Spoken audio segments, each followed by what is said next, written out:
Hi, Shane here. You're watching Sam for God, and this is Mark. Check her out. So hi guys, how are you doing? And welcome to another video of Billy Elliot Special Week. Today I'm joined by the legendary Caroline Deverill, who used to be in Billy Elliot. Hello. Hi. Legendary, I like that. Yeah, well, you definitely were. But for anybody who might not have seen you in the show, or who might not know, can you just let people know what you used to play in the part and when the show, and like when you were in the show, from what years? Yeah, I was the alternate Mrs Wilkinson I joined in October 2009. I think we started performing in November, December 2009, and then I left February. Thank you. 2012.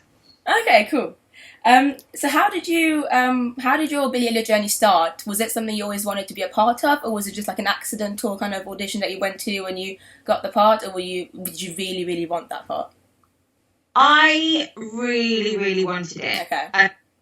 It's one of the roles that, you know, it's an absolute brilliant role for anyone to play. Mm-hmm. And so, yeah, God, I absolutely had it on my wish list. And I auditioned for it the year before, maybe even 2 years before, and didn't get anywhere. I think I got a couple of recalls and that was it. What about me throwing that in for pride? I did get a recall, but it didn't come my way. And then when it came up again, I just wanted to go in as you do in an audition and kind of be as close to what you hope their idea of the character is, and leave that with them. And if it didn't come my way, then, you know, so be it. But to kind of come out of it going, you know, I gave it my all without being too desperate. Yeah, and I mean, it's an incredible role as well. I think it's probably one of the best female roles in the West End, I would say, Mrs Wilkinson. How was it for you to like perform that character so often, and what do you think is so special about that part? Oh God, it was a dream. Quite literally, it was a gift to play it as regularly as I did. I mean, when you're an understudy, do excuse the noises, that's my dog in the background. That's all right. Not me. Yeah, when you are an understudy, you have to, as you know, you have to be ready to go on at the drop of a hat. And so to have the guarantee of being able to play that role once a week is, on a practical level, it's great because it means you feel like you keep the wheels oiled, if you like. Yeah. But it also just means that you get to develop the character a bit more, and you get to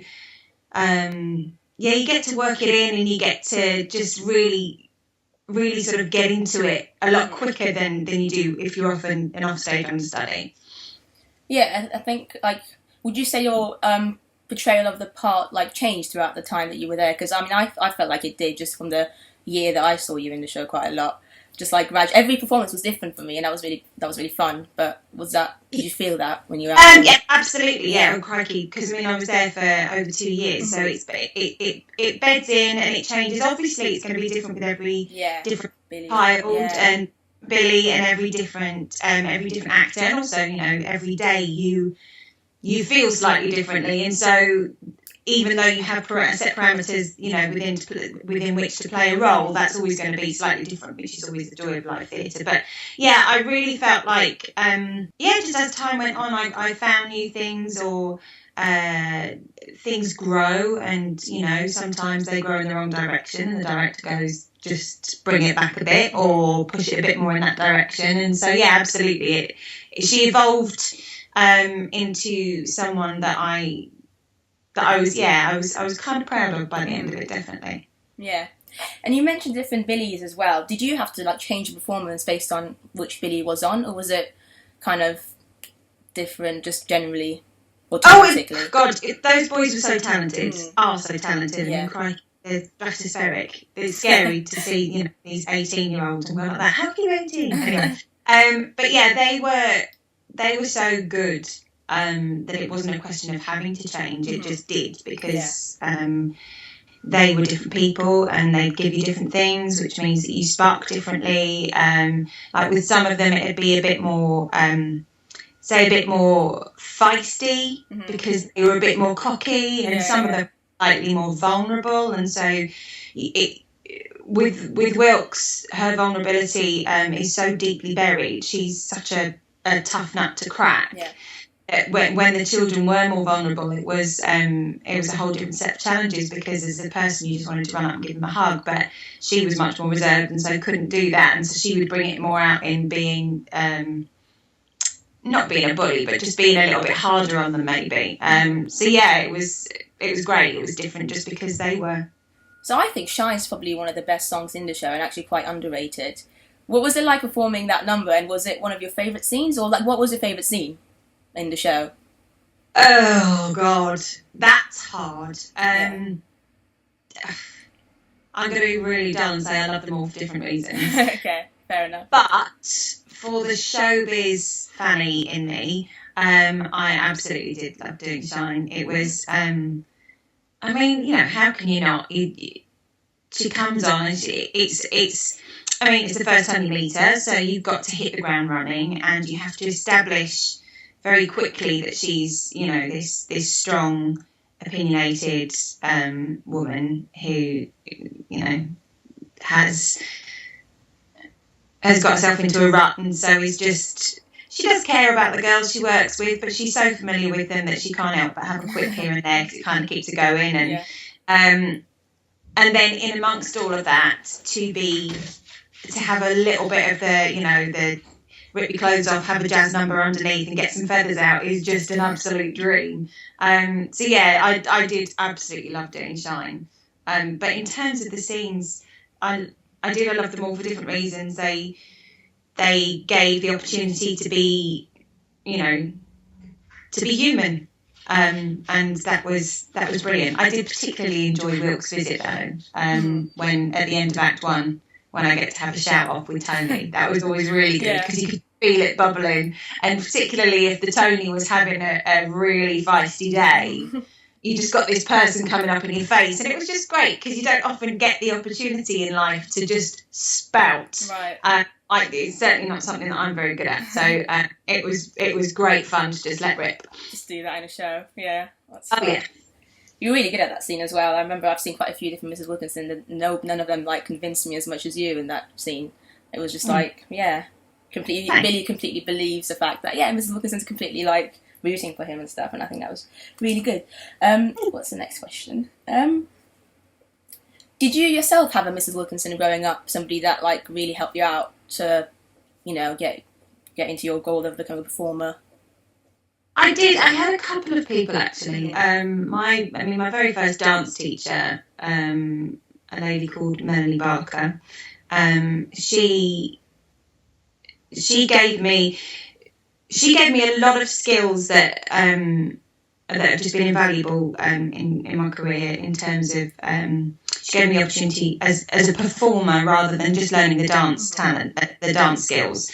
I did dance festivals, and I think having exposure to being on stage from such an early age really does help you hone that skill, if you like, or you become unafraid of it, and learn to love it. And I think that that's something that has undoubtedly helped. She also would, you know, drop a new dance number on me on a Friday night, and I'd have to do it in an exam the next day, so my memory skills were sharpened. There was another lady, a couple of other dance teachers, Rosalie Ollis and Nikki Payne, who were at my next dance school, and again they just sort of nurtured and prodded and poked, and I think every dance teacher that you come across has some kind of effect. Yeah. But there was, when I was at college, there was a woman called Maureen Hughes who believed in me and championed me, and she would always say to me, "I can see you doing an audience with," and I was like, okay, I might not get there until I'm 85, but I will certainly do my best. So it's still my goal. It's good, to sort of prove her right, if you like. Yeah. So you started at quite a young age as well then, performing. Do you have any advice for perhaps the Billies that you work with, or young people who start so early as just children in the performing industry? Oh, crikey. I think if you enjoy it, keep doing it.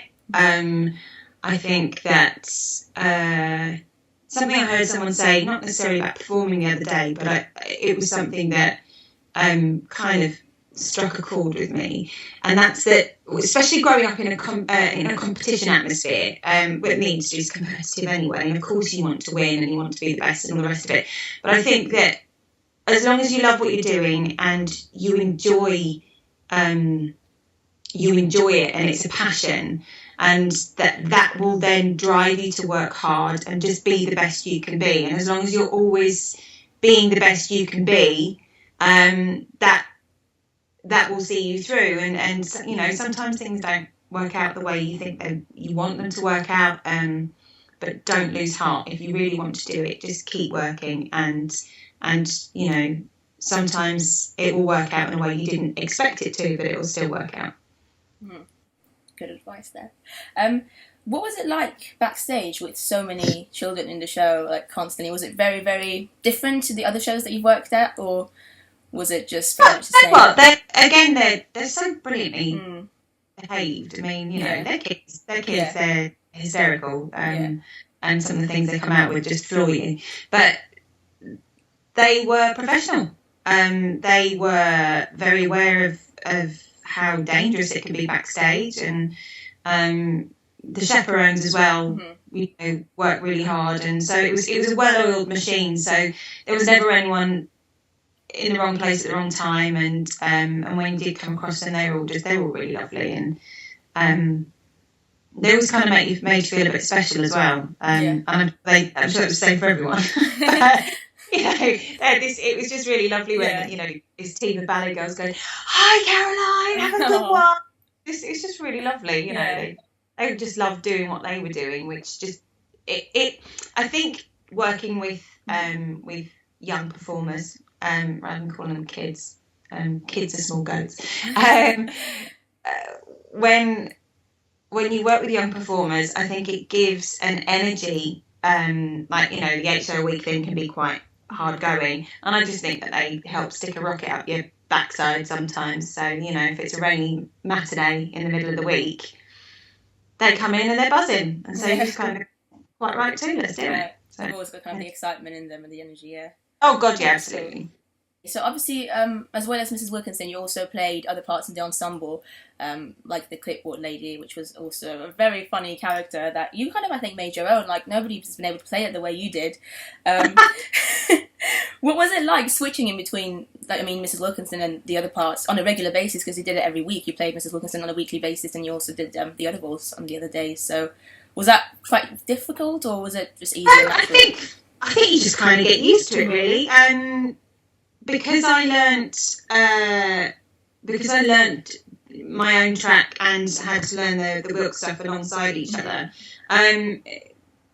It just kind of ends up being part and parcel of, you know, your brain just processes it, and it'll, you know, it all kind of just works itself out. So you sort of, it kind of helps in a sort of strange way, but the dressing room that I was in, my own dressing room, was on one side of the stage, and when I went into the number one, books was on the other side of the stage, and that really helps because you're coming down to the stage from a different position, and so it's, even if you're having a real dolly daydream day, it kind of makes you go, oh, okay, I know. You just automatically sort of you work it out. Did you have any, like, last minute Mrs Wilkinson shows where it was like you'd got to the theatre and it was in the very last minute where you found out that you had to go on?